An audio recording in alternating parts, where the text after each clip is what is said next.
You are live. Okay. Sweet.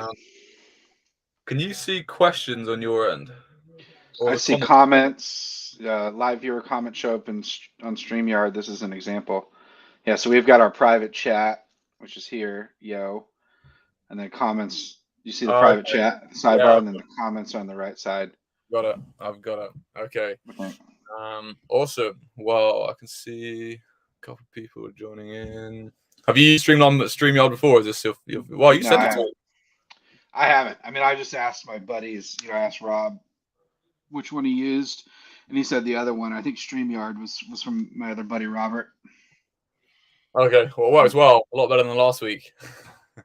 Yeah, I've got the ultimate, kind of ask, Q&A group. Who is that guy? Who was it? The guy who told you about it? Robert, college investor, Robert Farrington. I don't know. It's popular, thecollegeinvestor.com. Popular personal finance website. I'll check it out. I'll check it out. Are you going to economy in next week or not? I don't think so. A lot of people want me to go. I'm just on the fence. I'm on the fence. I got to finish this book. Like any free time, I should be writing the book, to be honest with you. So, yeah, but Nice. we'll, When we'll, is the we'll book due? see. June 15th. I mean, I've got some flexibility. My editor is basically like, we trust you, finish it, write it. When you feel good about it, we'll be ready. Because I was trying to reverse engineer it from the release date, and they're basically like, we're not going to give you a release date until we have, the manuscript in hand. But no pressure, Grant. You know, not going to wait forever, but just, work at it and get it done. So that's, obviously a good position to be in, but also on the flip side, having, being so open ended, you know. Does the publisher like read it as you go, or is there a point where you submit it and then you get a bit of a nervous couple of weeks while they read it and give you their thoughts? Yeah, so I have two levels of editors. I have like a kind of more junior editor who's, my age, and she worked with me, on financial freedom. So she and I are working kind of in the trenches. So she reads everything, three chapters at a time, basically, and then provides feedback. So I have someone who's in the trenches with me, so they're aware of what's happening and where it's at. But then I have my senior editor, who's like, the really famous one, Caroline. She waits for the whole thing, or at least she's waiting for the whole thing this time. She didn't last time, but she wants to sit down and read it all, at once. And so yeah, that's kind of a nerve wracking couple of weeks after you send it. But um, she trusts the other members of her team, obviously. So it's not, there shouldn't be a huge disconnect. So you don't get to put together your own team for the book. It's just what Penguin House kind of give you. Correct. So in this case, there's like 14 people that I work with in different capacities, and I'd say that probably 10 of them worked with me on financial freedom. So it's like they're all pretty familiar, like the head of publicity, the head of marketing, the junior marketing people, the, cover designer, the, junior editor, the senior editor, so it's a machine. I'll probably have a different audiobook producer, once I'm ready to record that. But yeah, it's a machine. Nice, exciting stuff. Cool. Well, we can get cracking with the Topia Town Hall. So, yeah, I'll just post a quick comment, just saying if people have any questions, just drop them in the comments, and we'll see them pop up, and we can kind of address them as we go. But yeah, I can do a bit of an update on kind of what we've been thinking about and what we've been working on behind the scenes at Topia. We can see if any comments come in. And then see where we end up. So, yeah, a couple of things from my end in terms of kind of what's been happening this week and what the plan is for this week.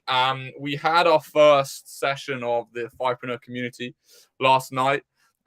So we've been running the alpha of the Fivepreneur community for the last 3 months, and the kind of value proposition of the Fivepreneur community is to help people in the financial independent space get set up with their side hustles. So we do weekly group coaching. We've got a lot of side hustle coaches which come in on the calls. and help people. So we ran the first session last night, which was really great, really exciting, lots of energy on it, and we're kind of looping into the new format of that, which is really great. And just, I guess, as a brief intro to kind of the Fivepreneur community and what we're trying to achieve with it, we're trying to help people unlock something called Topia FI, which is when your side hustle expenditure equals your monthly expenditure, at which point you have the option to call it a day on your full-time job if you want to. So what's really exciting about Topia FI and becoming a Fivepreneur is you can unlock freedom in your life much, much quicker. And it actually happened to me in my own journey where I was pursuing traditional FI, putting money into an ETF. And, I think I had about 10 years until I reached traditional FI.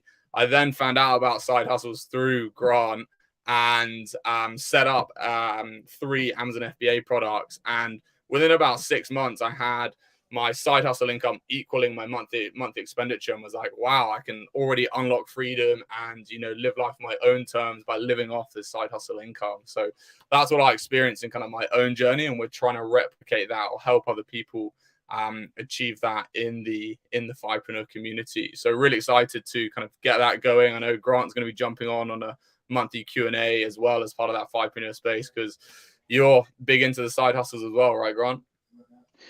Yeah, I feel like I've lived a couple of lifetimes. I started writing about side hustles in 2015 when they were pretty early, and at that time it was more like freelancing, consulting. Were kind of the focuses. But I was really intrigued by the idea of side hustling to invest, and I understood that every dollar that I made side hustling, I could certainly go out and spend it, or I could invest it in a total stock market index fund and just have more money growing for me. And so I was side hustling to invest. I mean, I remember watching my neighbor's cat and getting, $60 for, watching the cat for 3 days, and literally walking down to the bank and depositing that money and investing it in Vanguard, once it hit my account, just that $60. I was that focused and that hardcore. Obviously, side hustles have grown, immensely, since that time. But the opportunities to make money have also increased. So, of course, increasingly driven by, the digital economy, like you're doing with Amazon FBA, like I did with blogging and content. It's a great time to really start experimenting with a lot of different ways to make money, really to find the right fit for you. And I think that's often the biggest challenge that people have. And I get a lot of outreach from my book is people like, oh, okay, I understand why I need a side hustle, how it reduces my time to FI, how it gives me more freedom in my life, but what should I choose to do? And even though there's a framework, within my book for how to do it, having the accountability piece and talking to people who've gone through different side hustles or actively creating them can add just a ton of value to your journey. So I'm excited, for the people, within the community who are building their side hustles really together and just learning from other people's mistakes. Because that's the nice thing, is that side hustles, there are a lot of blueprints out there. And from my vantage point, it's actually, there's so many great side hustles for a lot of people. The harder thing is just focusing in on the one that you'll get some enjoyment out of, that you'll learn something from, and that'll help you not only make money, but move forward ideally as an entrepreneur. But you don't have to want to become a full-time entrepreneur to side hustle and make a little extra money. But what I often find is that once people start making money on their own terms, then they get that entrepreneurial bug and start getting more confidence and start seeing new money making opportunities, because there's so much energy that really kind of comes around you once you're going out and finding ways to make money on your own terms. When you were doing the side hustles in your own journey, Grant, like the cat sitting and I know you had a couple other ones, did you find it like quite lonely in like embark on the side hustle space? I know that like none of my close friends or family kind of understand or get side hustles, and especially on my Amazon FBA, it was very much kind of me, myself, and I in the trenches. Did you feel that as well? Not really, because what was interesting is I had just a few friends who were also interested in making money, and so like I had a buddy who owned a moving company, and I'd help him some, and then I helped him generate leads for his moving business for a cut of the revenue that he would get, because I got tired of actually carrying heavy stuff. And so naturally I found that kind of in my mid to late 20s the friendships that were kind of built around creating things and making money got stronger, and I spent a lot more time with those people, and then not as much time with others. I think online communities also, when I started blogging, in 2015, it was pretty lonely at first, and then I just discovered, the FinCon community, and ended up going to a FinCon conference and meeting other creators who were doing, things that I wanted to do.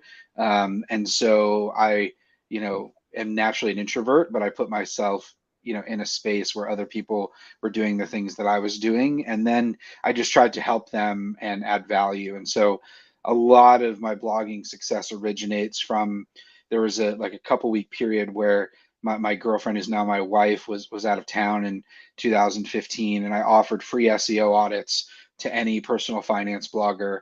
And so I literally spent like 200 hours looking at everyone's blogs, making SEO recommendations, how they could improve them. And that ended up building an immense amount of goodwill and just a really cool community, early on, for other people who are creating. And a lot of people, I did SEO audits for people who were a lot further along than I was, as well. So that was kind of cool because I could look at their websites and be like, oh, I want to do that. And then, they became, more of a resource. So yeah, it certainly can be lonely at first. And that's why communities are so valuable, because surrounding yourself with people who think the same way that you do and are interested in making money, it's not rocket science, right? It's like when you're spending your time talking with them, that's how you learn things. And, that's how you ultimately acquire, parts of their language, which help, how you think. And so the challenge, I think, now is more, there are so many communities, there's so many resources, how do you filter them down, in a way that through someone that you trust, and that, obviously, as the make money space has grown, I think that's one of the particular challenges. And I know one of the things that you're trying to do with the Topia community is just, really focus on that high credibility, high integrity, high quality advice that can be challenging to find at times. Yeah, exactly. And I think to your point there, also like the synergies within the community of like creating this like culture where everyone's helping each other through idea generation, validation, to like, hey, this person's, got great experience in like digital ads. We know you're trying to scale through digital ads. Like, we're going to connect you two guys so you can spend 10 minutes or half an hour kind of thrashing it out and just saving people kind of the time and energy to not have to kind of get in the trenches to kind of learn those ropes and enable them to kind of scale from that standpoint. So yeah, lots of exciting stuff with the community. And then I think in tandem with that, something which we're focusing on, and it kind of riffs on the side hustle point, is the kind of challenge we've always had with building this kind of FI tool is that there are always just so many different kind of asset classes out there and different like configurations. And we've always had this kind of constant battle internally and then with users and with feedback around, like, we never, how complex, well, to enable people to add in all these configurations into Topia as a tracking tool, but to kind of refrain from making Topia this incredibly complex beast, which kind of looks like the cockpit of an airplane when you walk into this, when you use the app, I should say. And a bit of feedback we had is we enabled people to add side hustle income into Topia. But then what we wanted to do is we wanted to give people the ability to tell Topia, hey, I'm going to continue this side hustle after I reach FI. And what we're building in this week is these kind of little toggles on the side hustle where you can switch them to say, I am going to continue this side hustle post FI. And then what that does is it will take that recurring monthly income and it will reduce your FI number. Because if you are going to obviously continue that side hustle, then you don't need as big a ETF or FI number or portfolio to draw down on. So that's something which we're building this week. And I guess I was quite interested, Grant, in your journey. Like, is that something you took in consideration when you were pursuing FI? Did you kind of think about what side hustles you had up and running? And did you reduce your FI number based on which side hustles you thought you would continue after you reach FI? I didn't think about what I would do after Fi. What I mentioned I wanted to just get the largest amount of money. I was saving over 80% of my income. And so even though I was growing my business and I had more income there, I just had extra time to make money. And so that's really, how I was filling my time with side hustling. I thought really about the potential of my side hustles to scale pretty early on, right? So there's obviously you can't just watch cats for a living. I mean, I guess you can, but I realized, through all of this stuff, building websites really was the side hustle that changed my life because I was building these like 500, you know, $500, $2,000 websites for attorneys, and just kind of getting better at WordPress and learning a ton. I was basically getting paid to learn, and it was just a really interesting time where I'm always realistic that every opportunity won't last forever, and so I try, when I find a money making opportunity, to think, how long will this last? I'm doing this with my current business. Like, how long will it be till this opportunity no longer will exist because I either won't have the skills to compete, or the market will get consolidated?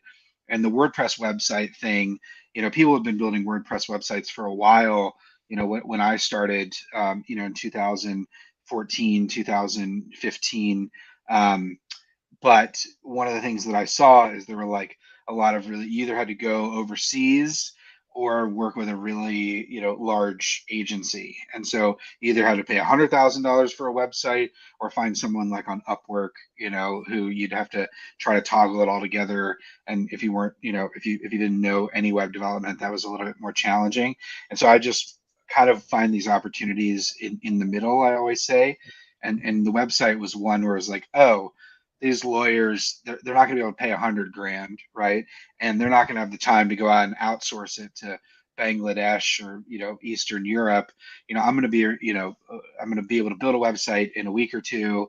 I'm going to be charged upfront, transparent pricing, and I'm going to really try to over deliver just to get some good references. As I started building these 5,000 or 500, 2,000, $5,000 kind of websites, then it really hit me where it's like, oh, now I know how to do this, and I've got these templates, and I know all the plugins and how it works, and there was efficiency built into that learning, and after 6 months, I sold my first $50,000 website. So it's just to, instead of a solo lawyer with a small little office, this was a medium sized 12-person law firm that their perception of the value of their website was higher, right? Because they had a bigger business. And so they'd gone out to big agencies and gotten these $100,000 plus quotes. So when I quoted 50K, it was a no brainer, right? And it was guaranteed to be done in 3 weeks. And I was just like, hey, I'm a young guy, I'm just getting started, and you don't even have to give me money up front. You can pay me when this thing is done. And so that's how much trust I had in myself, and that's what I did. I just over delivered, and it was like that was the game changer for me. Where it was like, wow, I'm doing the same thing that I was making $500 a website for, and now I can make $50,000 a website just by going to people who have slightly more money.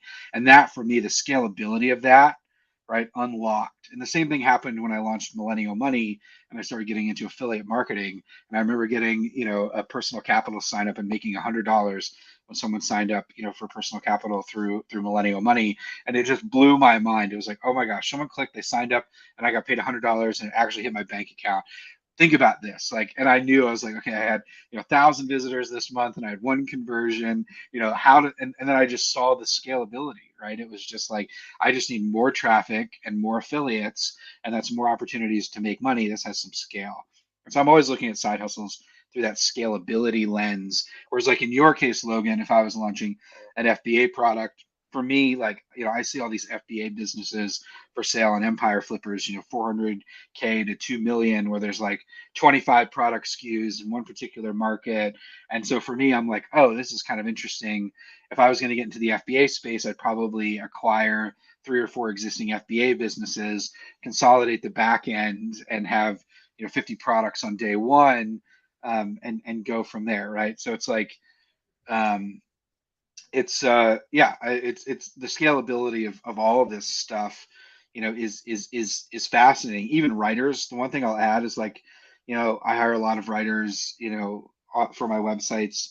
And it's really always fun to see like the writers just starting out, right? They're charging, 8 cents a word, 10 cents a word, and they're getting their portfolio and their bearings, and they're learning how to use SEO writing tools and making contacts. And then like 3 years later, I talk to them and they're making like $2 or $3 a word because they built up the business, right?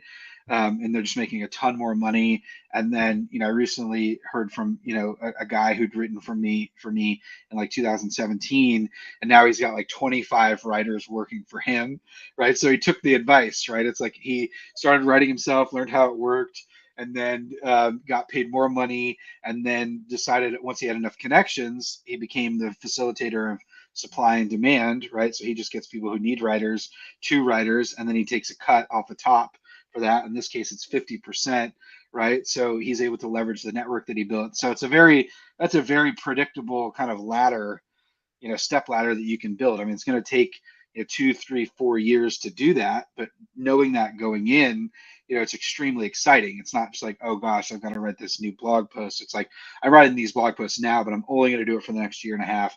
Then I'm going to raise my rates. Then I'm going to hire other writers because I'm going to focus my time on finding clients and then connecting those. And so that's exactly what I do with the websites. I started building these $50,000 websites, and then I stopped building them completely. I went out and tried to find other people who needed websites, and then I started hiring people that I knew that built websites like me that just weren't as good at selling as I was. So they were building these $500 and $2,000 websites like I was, but I was able to give them, I'd say, hey, I'll give you 20 grand, right? This is for a website that I was making 85 grand on or something. So I made 65 grand literally for a few emails and invoices by connecting a company that needed a website and one of my buddies that I knew that built them.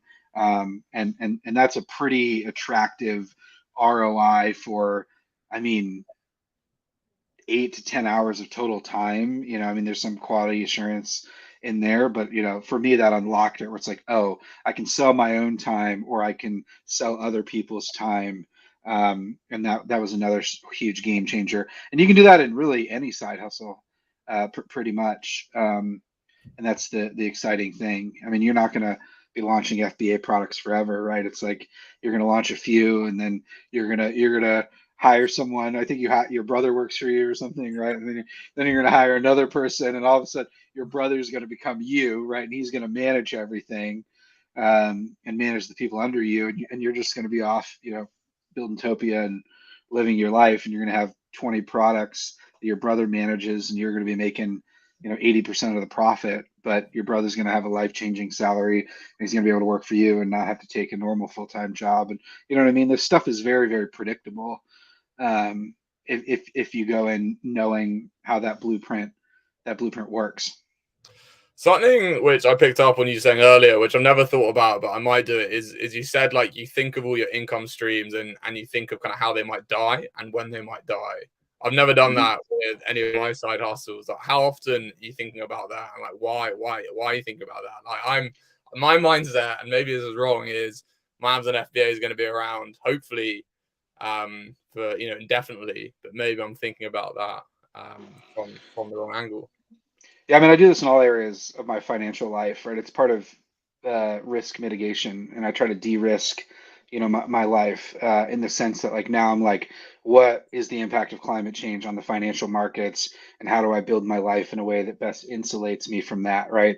And the obvious one is diversify your investments. The second obvious one is diversify your income streams, right? So I never had one side hustle. I never had fewer than 5 side hustles going at any given time. Even when I had, I remember even when I was making, three or $400,000 on my side hustles building these websites, I still was like flipping concert tickets. I bought Beyonce tickets to Soldier Field. This is like before the Ticketmaster recent debacle.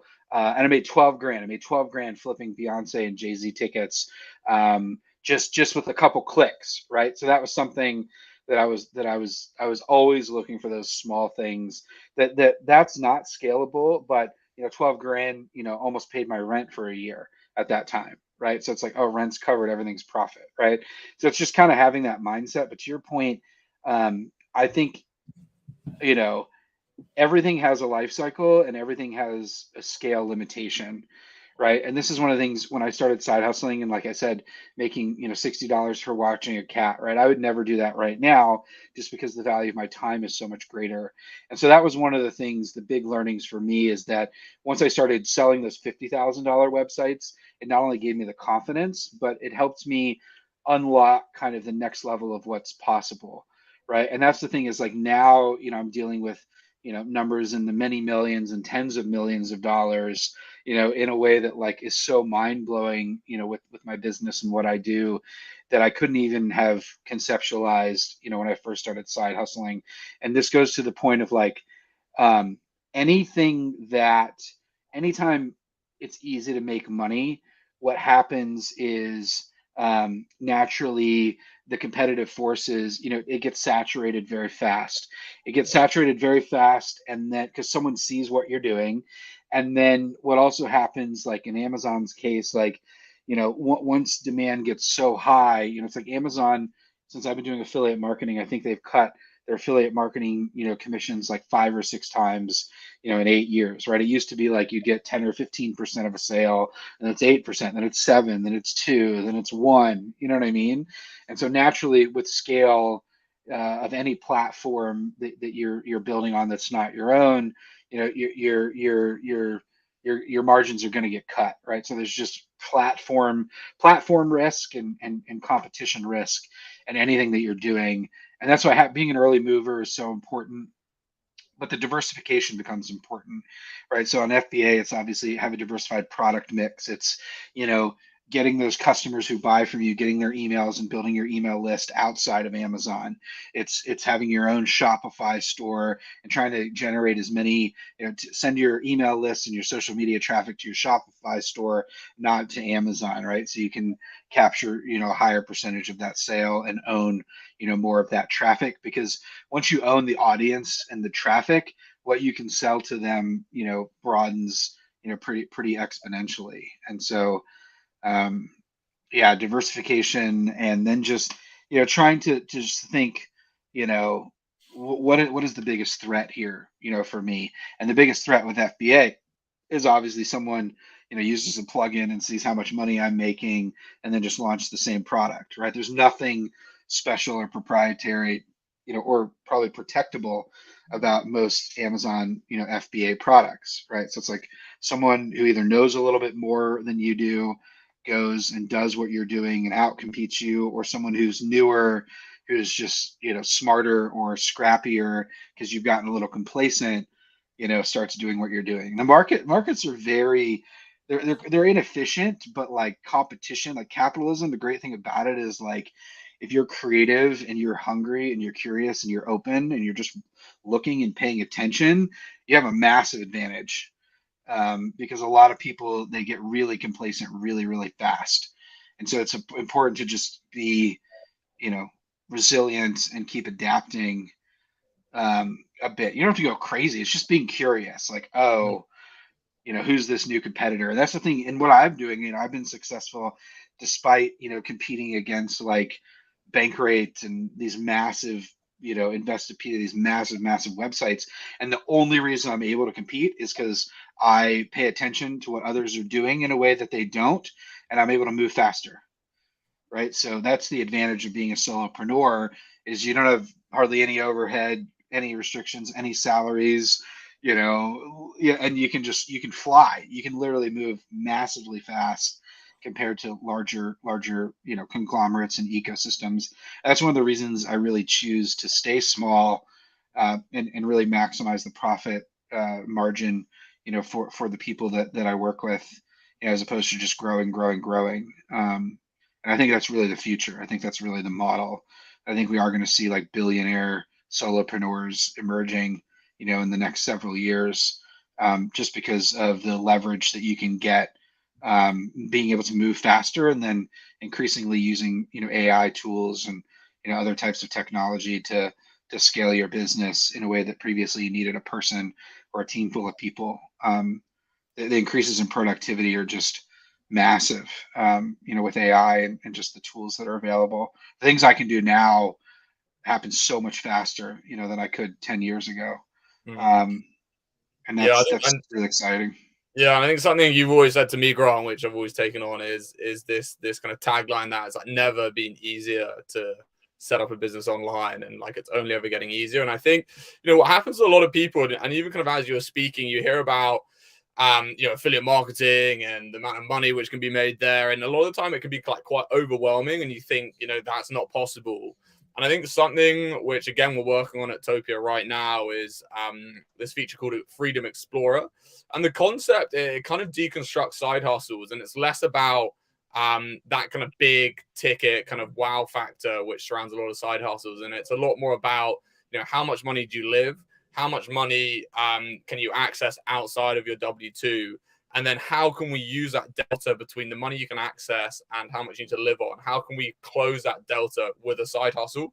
And when you kind of deconstruct it like that through the Freedom Explorer feature, it just makes it much more feasible and much more plausible to kind of find a side hustle which is going to cover $500 a month, and then another one which might cover another $250 a month. Because when you kind of deconstruct them and break it down into those smaller outputs, it makes it much more kind of manageable to get started and realistic. And then to your kind of wider point, once you kind of get your foot on the kind of side hustle ladder, then just all these opportunities kind of open up. And even in my own story, I just launched like one Amazon FBA product. I didn't even really think about it as a kind of an income earner. It was just kind of scratching my own itch. I'm always been a curious guy and just thought I'd launch this thing. And then I never would have anticipated that 12 months, 14 months later, I would have kind of 4 Amazon FBA products up and running and this kind of Amazon FBA web up my sleeve. So I really think through the Freedom Explorer and these features which we want to be building into Topia, it's all about planting that seed and helping people realize that there are kind of a step-by-step and feasible and manageable ways to get a side hustle up and running. And then, you can really grow from there and see where you end up. So that's another feature which we're working on top of the post-FI income switches too. And that takes us nicely to the hour. So another town hall locked and loaded. Anyone on the call, if you hit, I think you can hit notify me on your screen, and then we do these every single week at this time. So you'll be notified when we do the next week. It'll just be me and Grant hopping on, just like this call. We're just kind of talking about what's on our mind, a couple of updates around what we're working on, and we'll be here every week this time. So another good town hall. Thanks everyone who joined, and we will catch you all next week. Peace. Thanks, guys.